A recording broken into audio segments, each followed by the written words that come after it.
Hi, beautiful people! Kamusta po kayo? Ngayong araw na to, tara po't samahan niyo po kami mamili ng fireworks para sa bagong taon.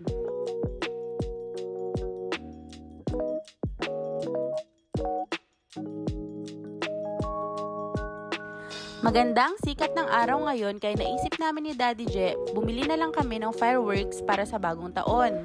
Tara guys, samahan nyo kaming bumili ng fireworks sa pinakamalapit na bilihan. Dito lang yan guys, sa Kawayan, malapit lang yan sa amin. Taon-taon dito kami bumibili ni Daddy Je ng fireworks. Bukod sa mura pa, marami pa kayong pagpipilian. Guys, meron kami ditong suke, taon-taon dito kami bumibili. Kayo guys, nakabili na ba kayo ng mga fireworks ninyo? Dito guys, dito kami taon-taon bumibili kay Lady Marisa Ebora. Ayun na guys, nauna na si Daddy Je. Syempre, bidyuhan ko muna siya bago ako bababa. Sabi ko nga sa kanya guys, bago siya bumaba, ang bilhin lang niya ay yung swak lang sa budget. Ayan na guys, sobrang dami po ninyong pagpipilian dito. Kaya kung wala pa po kayong mga fireworks, pwede na po kayong bumili dito. Kung malapit lang po kayo, dito lang po yan sa Kawayan, Isabela. Ayan na si Daddy Je, namimili siya ng fireworks. Feeling ko ang kukunin lang din niya, yung kinuha lang din niya last year. Dadagdagan nga lang niya. May napili nga din pala ako guys, yung safe lang para pwede lang din sa bata. Ito na nga pala yung mga napamili namin guys. At ito naman pala si Amora, wala siya sa mood guys kasi kagigising lang niya. Sabi ko nga pili siya ng torotot niya pero wala pala silang tindang torotot. Ayan na guys, pinapak na ni Kuya Bong yung mga napamili namin at nagbigay pa nga siya ng free guys. Tingnan nyo naman. Simpleng paalala lang po para sa mga magpapaputok sa bagong taon. Doble ingat po tayong lahat. At pagkatapos naming mamili ng fireworks, dumiretso naman kami sa bilihan ng mga prutas. At ito na nga si Daddy Je at ang aking mother-in-law, namimili na sila ng mga prutas. Kukompletuhin kasi namin yung 12 fruits para ngayong bagong taon. Kayo guys, kinokompleto nyo din ba ang 12 fruits every year?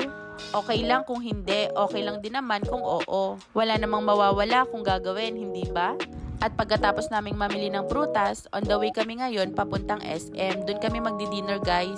At ito nga si Amora, kanina pang excited makapunta ng SM. Kaso lang guys, sobrang traffic ngayon. Pagdating namin ng SM guys, ayaw magsapatos ni Amora. Wala nga akong dinalang tsinelas niya. Kaya ang ending, bumili kami ng tsinelas niya sa SM. Grabe guys, hindi magkamayaw ang mga tao. Sobrang daming tao ngayon dito sa SM. Rush hour kasi ngayon guys. At ito na, pinipilian ko si Amora ng slippers niya. At nung nakapili na ako, buti na lang nagustuhan niya. Mahilig kasi siya sa pink na kulay guys. At ito pa nga guys, natawa pa ako kasi nung pagsukat ko kay Amora yung slippers niya, naputol yung plastic na nagdudugtong sa dalawang slippers. Kaya no choice na ako, yun na talaga bibilhin namin. Buti na lang talaga guys, bet niya yung slippers kasi kung hindi, wala na rin siyang magagawa kasi nasira niya yung plastic niya. Kaya ayan guys, binayaran ko na agad para makapaglakad na din siya. Ayan na, nag-e-enjoy na si Bulinggit. After nga naming makabili ng slippers niya, dumiretso kami agad sa kainan kasi nagugutom na rin kami. Ayan guys, habang hinihintay yung food, video muna.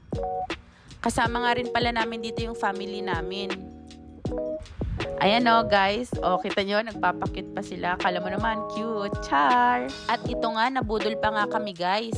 Nakabili nga pala kami ng Lucky Charm bracelet. Bumili ako ng bracelet ko, tig-isa kami ni Amora at saka Sing Sing. At ayan na, finally dumating na rin yung aming food. Kain muna kami guys. Hindi naman halatang gutom kami guys, no?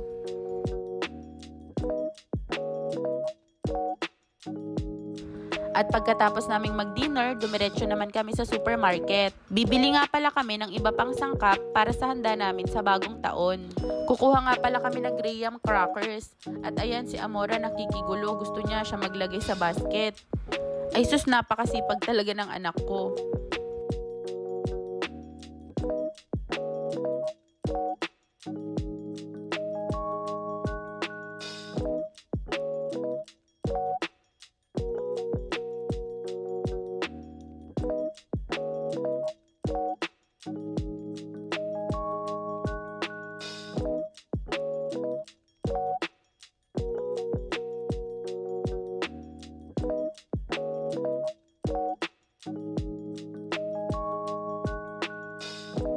Naalala ko, wala pa pala akong nabiling golden coin para sa paggawa ko ng prosperity bowl.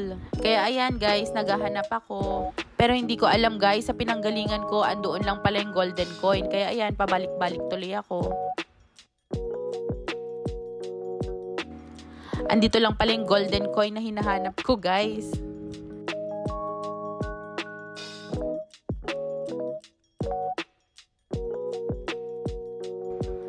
At pagkatapos namin sa supermarket, guys, umuwi na nga kami. Pero tong si Amora, nag-crave na naman daw ng ice cream. Kaya sige, pagbigyan, dumiretso kami ng F1 para bumili ng ice cream niya. At ayan, namimili na siya ng kakainin niyang ice cream. Pagkatapos, tinawag niya yung pinsan niya para papiliin din niya.